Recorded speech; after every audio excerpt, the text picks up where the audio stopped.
ازيكم عاملين ايه؟ جايلكم النهارده في فيديو تقريبا حاجه انا شايفاها في المعظم، وانا اول بني ادم برضو يعني حاسه معايا الحوار ده. يلا بينا. معظمنا بعد ما كان يعني حاطط عينه لعلم علوم او حاطط عينه لعلم رياضه، فلقد قلبت الموازين، واللي كانوا هنا عايزين يروحوا هنا واللي كانوا هنا عايزين يروحوا هنا. ما علينا، تعالى بقى اقولك انت ازاي تختار علم علوم او علم رياضه. بص يا صاحبي، ما تبصش لكم المواد، لان في الاخر صدقني بترسى على ان كم المواد اللي بيكون هنا قد كم المواد اللي بيكون هنا. بص، احنا كنا في درس الحاجه دي عشان مش انا اللي قايلها طبعا. ففي واحده صاحبتنا بتقول ماستر انا اختار علم رياضه ولا علم علوم على اساس ايه؟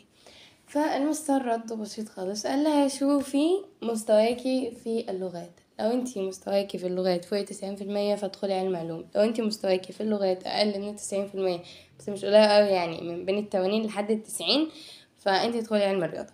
هي دي كانت اجابة المستر بكل اختصار. بص بقى، انا احب ازود لك حاجة. تعالى بقى لعلم علوم كده، لو انت حد مش بيحب الحفظ قوي، فعلى فكرة علم علوم ادبي على خفيف كده يعني. هو في حفظ برضو بس بيعتمد على الفهم اكتر يعني.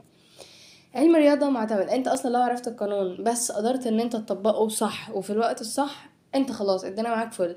بس برضو معتمد على حل كتير جدا جدا جدا عشان تقدر ان انت تعدي على كل الافكار على قد ما تقدر، عشان اي فكرة تيجي لك وكده تكون انت حتى تعرضت لحاجة شبهها، مش هتكون هي بالظبط بس تكون فاهم الفكرة دايرة ازاي.